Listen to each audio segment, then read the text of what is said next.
Prólogo de Jeffrey Woods. Irmão, amigo, assassino. Escrito por Lew Woods. Antes de começarmos essa jornada, quero que saibam que, quando me lembro de meu irmão, Jeff, lembro-me de um amigo.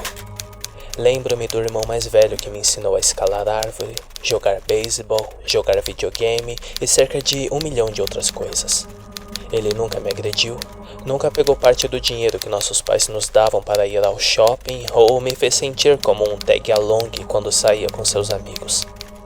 Ele era meu melhor amigo, alguém que, se eu viver até os 100 anos, nunca poderá ser substituído.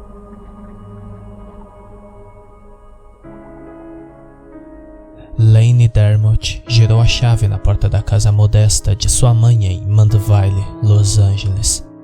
Entrando no vestíbulo de sua casa, ele jogou sua mochila no chão, fazendo um baque alto enquanto os livros pesados contidos dentro atingiam o chão de madeira.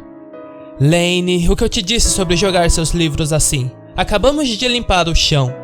Repreende sua mãe, Nancy Dermott, invisível, mas certamente ouvida da cozinha próxima. Ah, não enche, mãe. Hoje não foi um dos meus dias, ok? Lane responde, a voz misturada com algum tipo de angústia que apenas um adolescente que se sente menosprezado pela sociedade poderia produzir. O que foi agora, Lane? Essas crianças ainda estão lhe causando dificuldade no recreio? Não, eu já te disse que eu não me importo com eles.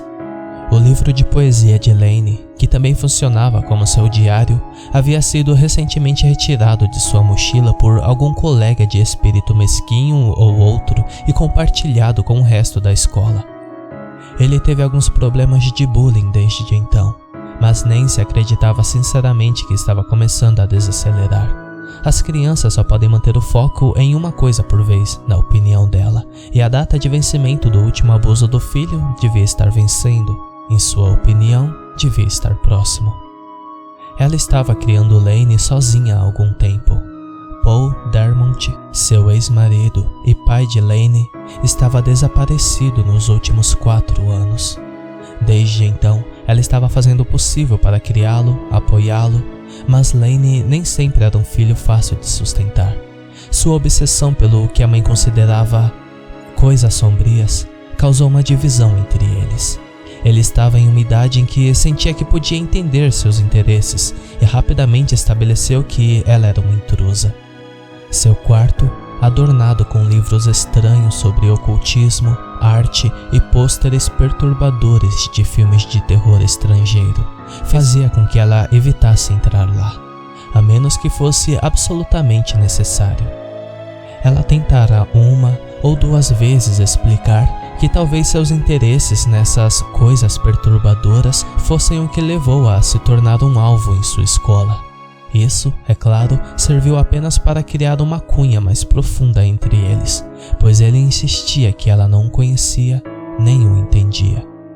Agora, naquele dia adorável em Mandeville, parecia que Lane Dermott havia descoberto algo novo para ficar furioso. Nancy enfiou a mão na bolsa e pegou seu mecanismo favorito para lidar com essas situações, sua garrafa de Xanax. Isso me soa como um problema de 2 pílulas, pensou ela enquanto levava o remédio na garganta com um copo de água da torneira. Forçando um sorriso e renunciando a brincar de terapeuta, ela prosseguiu. Vem aqui e me conte o que aconteceu, ela chamou. Isso aconteceu, respondeu seu filho, entrando na cozinha e jogando 2 artigos de literatura sobre a mesa de café. O Sr. Kimble rejeitou meu relatório do meu livro. Ele disse que o assunto era inadequado. Nancy olhou para a mesa e viu o relatório do filho, digitado ordenamente e colocado em uma pasta de documentos, e depois observou o livro que o relatório fora baseado.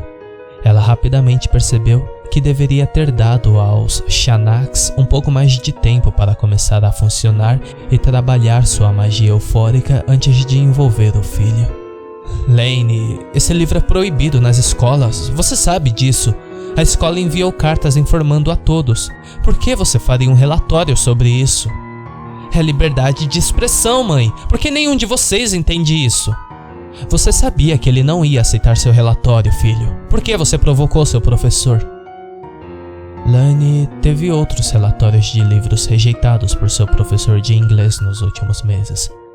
A primeira se baseara no há muito tempo banido The Anarchist Cookbook, enquanto a outra era de uma peça de literatura recentemente exilada chamada Voodoo e Hoodoo, removida das escolas porque supostamente dava instruções passo a passo sobre como preparar e lançar hexágonos. Agora que a escola estava na lista negra de mais um livro, Nancy não conseguia nem fingir o choque por Lane ter pegado-o imediatamente. Ela não se importava que ele lesse o livro, ela não se importava que ele estivesse interessado em seu conteúdo, mas sabia que ele intencionalmente escreveu o relatório apenas pela reação do professor. Isso não podia ser negado. Nancy pegou a pequena brochura olhando para a capa escura. Em branco absoluto estava o título. Este título, uma autobiografia, chegou às livrarias há cerca de 2 meses. Os moradores de Mandeville, especialmente aqueles em posições de poder, não ficaram satisfeitos com o conteúdo encontrado nas páginas dos livros.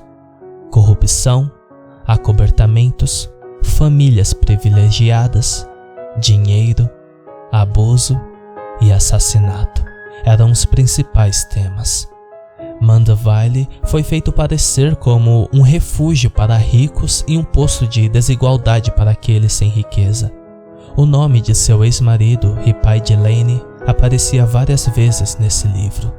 Ele era diretor assistente de assuntos internos da polícia de Mandeville na época, e o autor deste livro não tinha sido gentil com as autoridades ao contar os eventos 4 verões atrás, em 2015.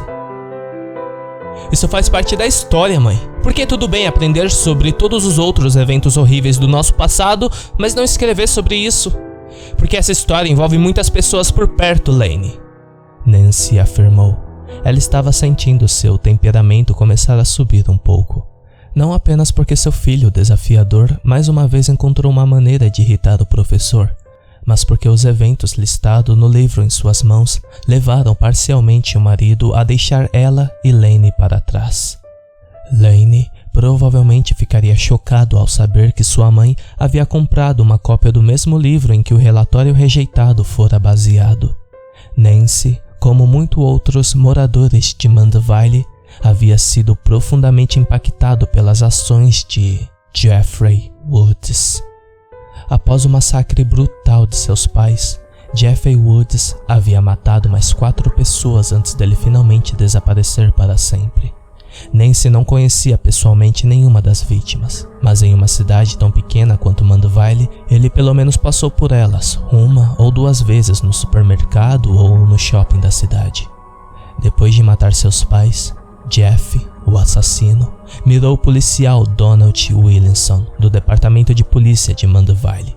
Ele foi o policial que primeiro investigou Jeffrey Woods por brigar com outras 3 crianças no estacionamento do Village Shopping Center. Ele também estava envolvido na investigação do agora infame incidente com armas de fogo na garagem de Randy Hayden. Lew Woods, irmão de Jeff, tinha o seguinte a dizer sobre Williamson no livro que ele publicou. Capítulo 4. Corrupção de farda. Nunca em minha vida eu teria acreditado que o arquetipo de policial corrupto de cidade pequena pudesse existir em uma capacidade tão maior que a da vida. Donald Williamson, a terceira vítima do meu irmão, encarnava tanta corrupção que quase se pensava nele como uma obra de ficção mal escrita. A mulher na locadora chamou a polícia sobre a briga, e não foi outro senão Williamson quem foi designado para investigar. Ele culpou meu irmão e eu por todo o incidente. Ele insistiu que o fato de não termos acorrentado nossas bicicletas no local adequado de alguma forma justifica que Randy, Keith e Troy pegou elas para passear. Ele disse que as testemunhas viram Jeff dar o primeiro golpe em Troy. Ao revisar o relatório da polícia, que foi tornado público muito tempo após o incidente, foi revelado que apenas a funcionária da loja de vídeo testemunhou o evento. Sua declaração indicava que ela viu um grupo de garotos brigando no estacionamento. Em nenhum momento especifica que meu irmão instigou a briga.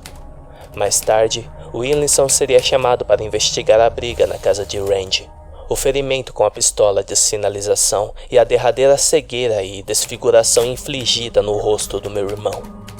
Foi relatado que Jeff atirou em seu rosto com a pistola de sinalização.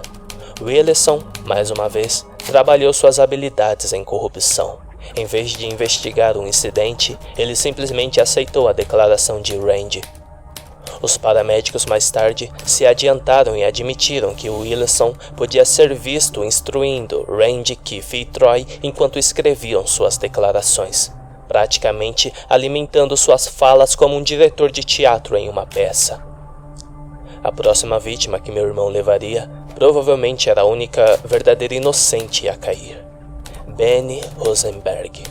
O editor-chefe do Nola Watch havia sido contactado por Jeff cerca de 2 semanas após o assassinato de Williamson. A essa altura, a fotografia tirada de Jeff pelo filho de Williamson já havia sido manchete nacional. A foto, acompanhada pelo Russia Today, rotulado como Jeff the Killer, havia transformado meu irmão em uma sensação nacional. As perguntas estavam sendo feitas agora, e não tenho dúvidas de que o pai de Randy Hayden, juntamente com os oficiais do Departamento de Polícia de Mandeville, estavam se esforçando para manter oculto muito dos fatos do caso. A polícia de Mandeville estava apenas dando respostas cortadas de biscoito, geralmente recorrendo a desculpas a que todos os fatos seriam revelados assim que o caso fosse encerrado. Ninguém próximo à investigação falaria detalhadamente e perguntas difíceis eram frequentemente direcionadas ao Departamento de Assuntos Públicos do Departamento de Polícia de Mandeville, que de alguma forma nunca parecia ter seus telefones em serviço. As mensagens telefônicas eram deixadas sem respostas, os repórteres foram ignorados e todos pareciam estar ocupados demais para parar e conversar. O encontro entre meu irmão e Rosenberg é bem documentado agora. A gravação que Rosenberg usava para conduzir a entrevista retornou ao Nola Watch cerca de 1 semana depois da morte de Rosenberg. Monica Davenport, que havia sido editora assistente, lançou as fitas em seu próprio documentário. Jeff the Killer, o assassino fala. As gravações, o único testemunho conhecido por Jeff, contam os verdadeiros encontros com Randy e seus amigos.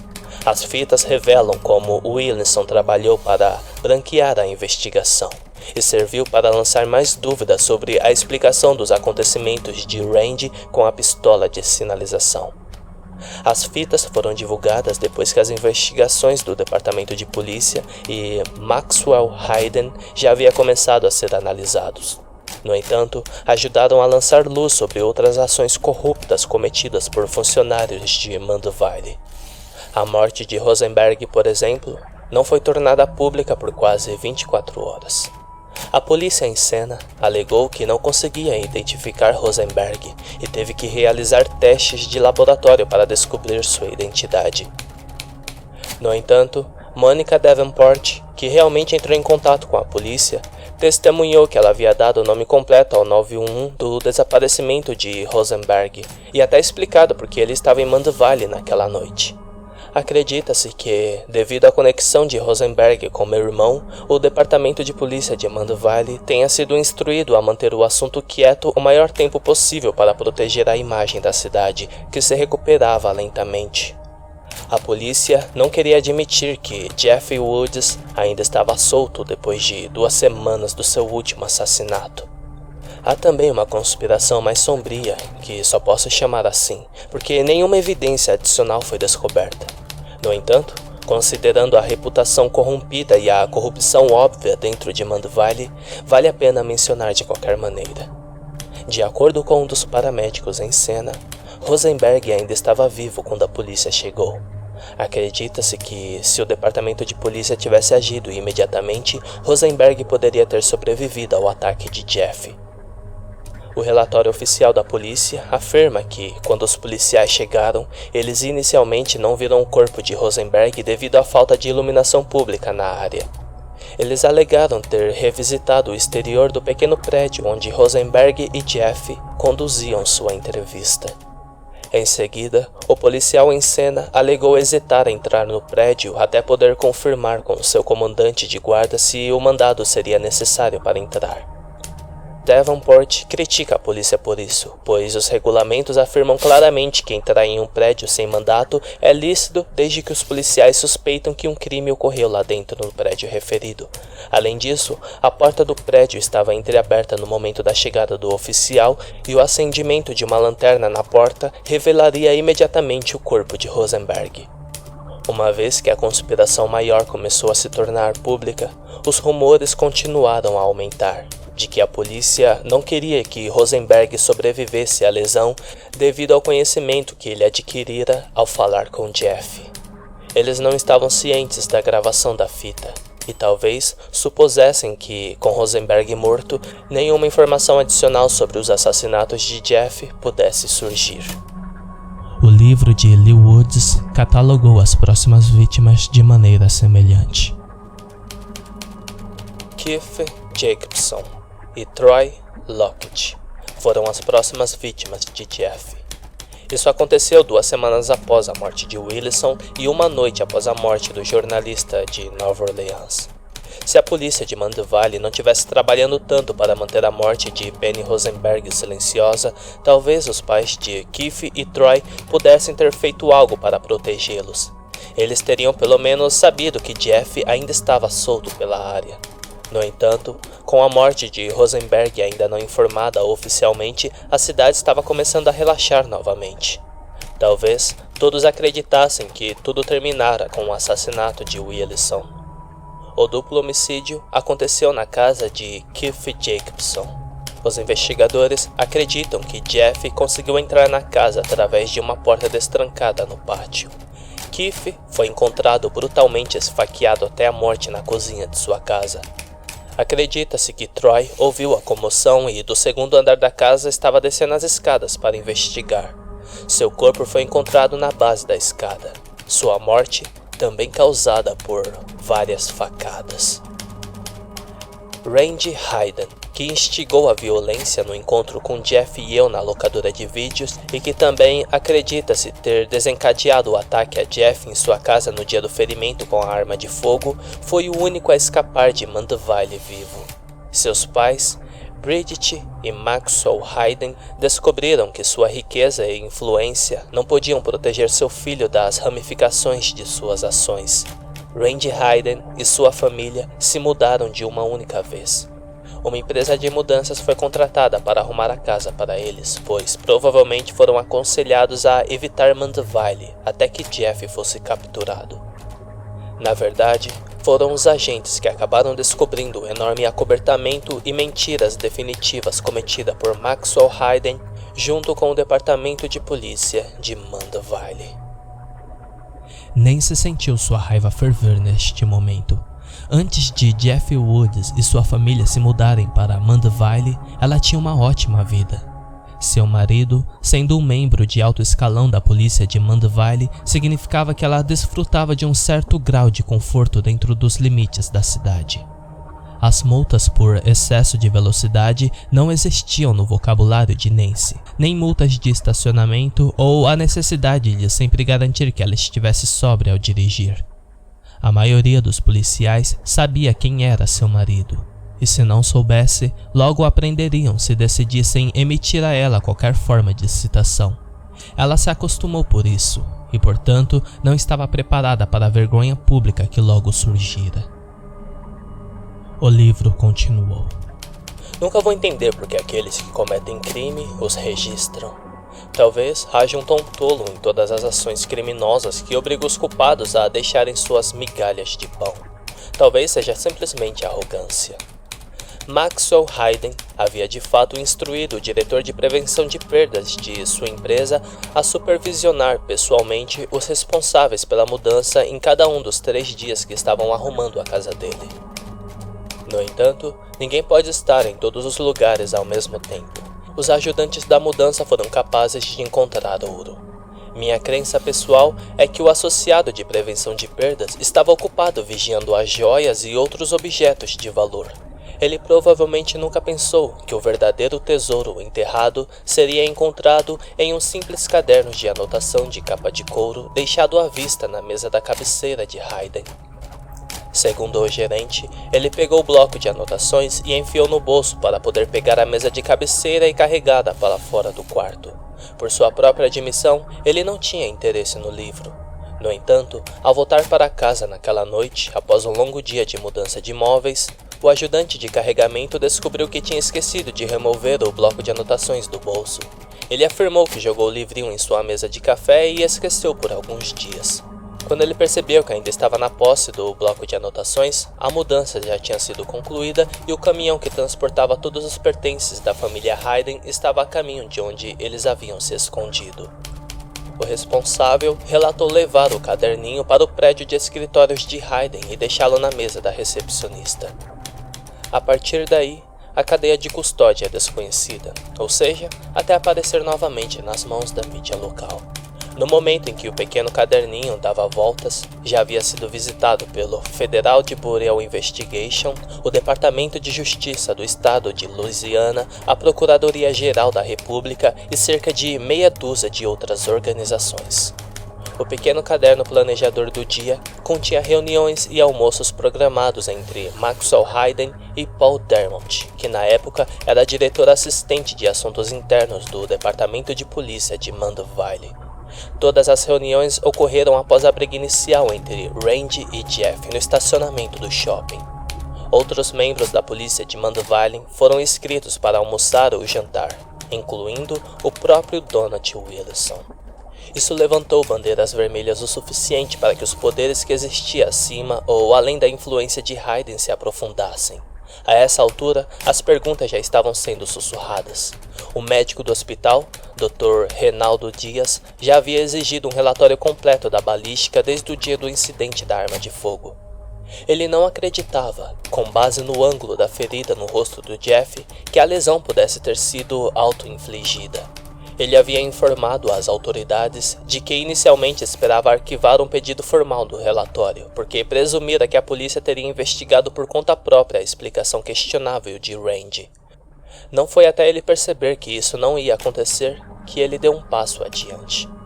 Para acompanhar essa alegação, o diário de Hayden mostrou um almoço agendado com a diretoria de investigações da cena do crime do Departamento de Polícia de Mandeville, Lara Dubois. O Departamento de Polícia negou o pedido de informações do Dr. Dias, assegurando-lhe que o assunto estava sendo investigado por seu próprio pessoal. Depois que o diário foi completamente analisado, o dilúvio de investigadores federais caiu sobre Mandeville como uma praga de gafanhotos. O Departamento de Polícia de Mandeville foi destruído, com todo o alto escalão renunciando ou sendo forçado a sair. Muitas autoridades admitiram ter sido subornados por Maxwell Hayden, enquanto outras tentaram alegar que foram chantageados ou pressionados. Aqueles que reivindicaram pressão do alto decidiram que um cordeiro sacrificial estava em ordem, e Paul Dermott se tornou o dito cordeiro. Havia uma foto de Dermott e Hayden trabalhando lado a lado. O dinheiro de Hayden, combinado com a posição de Dermott, lhe permitia brincar na cidade de Mandeville como um jogo de xadrez. No entanto, o advogado de Dermott fez um trabalho impressionante, lançando dúvidas suficientes no grande júri de que eles não eram capazes de decidir se ele era realmente um mentor ou simplesmente um idiota. Nenhuma acusação foi feita e Dermott rapidamente renunciou ao cargo e deixou Mandeville. Sua esposa recebeu os papéis do divórcio pelo correio algum tempo depois que ele deixou a cidade. Sua desculpa era de que ele precisava recomeçar do zero e não podia arrastar sua família para a lama com ele. Isso nos destruiu, você sabe disso! Nancy gritou de repente, fazendo com que seu filho se assustasse um pouco de surpresa. Jeff Woods causou mais problemas para essa cidade do que eu posso contar. É por isso que esse livro é proibido na sua escola, porque queremos que isso seja esquecido. Não queremos que Jeff, o assassino, faça parte da nossa história. Lani começou a argumentar. talvez para apontar alguma noção hipócrita de que sua mãe ou seu professor estavam sendo vítimas, mas Nancy continuou a reclamar, dando a Lane tempo para falar. Seu pai teve que sair por causa disso. Ele nos abandonou aqui para cuidar de nós mesmos. Max Hayden, aquele bastardo, fez algum tipo de acordo. Testemunhou contra a cidade que ele chamava de casa por longo tempo. Agora ele está vivendo uma nova vida com um novo nome. Seu filho provavelmente está se preparando para começar a faculdade com uma identidade secreta. E ele nunca vai ter que enfrentar as consequências que você e eu tivemos, Lane. E agora, 4 anos depois, quando a poeira finalmente diminuiu um pouco, quando as pessoas não me olham mais e veem a esposa de Paul Dermot, quando as pessoas não mais sussurram sobre mim quando entro no corredor da loja, agora sai esse maldito livro. Tudo que eu trabalhei tão duro para deixar para trás, agora trouxe à tona para o mundo todo saber dessa história. Nancy estava chorando agora. Lane, preso naquele reino entre a simpatia que sentia por sua mãe e a raiva que ainda nutria pela negação de seu livro, simplesmente saiu da cozinha, sem mais comentários sobre o assunto. Ele voltou para o quarto e acessou a internet para expressar sua raiva. Ele acessou seu perfil no Facebook e começou um longo discurso sobre censura, liberdade de expressão, corrupção e o mundo hipócrita em que ele era forçado a existir. Ele entrou em detalhes vividos sobre o livro de Lew Woods, sobre como Jeff the Killer foi a única coisa que colocou Mandeville no mapa, sobre como seu professor simplesmente tinha medo da verdade e assim por diante. Depois que Lane Dermot sentiu que seu trabalho de campo de exposição à injustiça social havia terminado naquele dia, ele desabou na cama e cochilou, ainda meditando sobre a natureza injusta da vida. Várias horas depois, ele foi acordado por uma comoção ao lado de fora do seu quarto. A luz fraca que entrava pela janela dizia a Lane que era tarde da noite. De repente, houve um estrondo alto seguido que ele pensou que poderia ser um choro suave. O tom de choro soou como se pertencesse à mãe dele. Lane levantou-se da cama e encostou a orelha na porta. Ele agora tinha certeza que a voz pertencia à mãe dele. A princípio, ele não reagiu. Ao longo dos anos, desde que o marido partiu, ela sofreu crises de depressão e não era incomum que de repente ela começasse a chorar sem nenhuma provocação aparente. O som estridente, porém, era algo novo. Estava alto demais para ser apenas um prato caindo e quebrando ou algum quadro caindo da parede. Lentamente, Lane abriu a porta do quarto e agora podia ouvir melhor sua mãe. Ela não estava apenas chorando baixinho, mas parecia como se estivesse implorando: Por favor, por favor, por favor, não nos machuque, por favor, saia. Lane procurou em seu quarto qualquer coisa que ele pudesse se defender. No entanto, estava escuro lá, e ele não queria arriscar acender a luz do quarto e alertar quem estava aterrorizando sua mãe que ele estava por perto. Ele não tinha telefone celular ou telefone fixo no quarto, e como não havia nada imediatamente visível para usar em legítima defesa, suas únicas opções eram ficar escondido ou sair e ver o que estava acontecendo. Ele provavelmente poderia ter ficado na porta e debatido sobre isso a noite toda. Mas de repente, sua mãe gritou, elevando a voz do tom tímido que ela havia proferido seus apelos a um som cheio de terror e pânico. Não! Por favor, não! Por favor, não! A voz de Nancy voltou para Lane. Lane saiu do quarto e entrou no corredor escuro de sua casa. A pouca luz que ainda passava pelas janelas era aquela laranja opaca que apenas o crepúsculo tardio poderia produzir. A casa era pequena e aos poucos passos ele sabia que conseguiria ver a sala de estar. Ainda procurando qualquer meio de autodefesa, os olhos de Lane caíram no pequeno suporte de madeira que ficava no corredor de sua casa.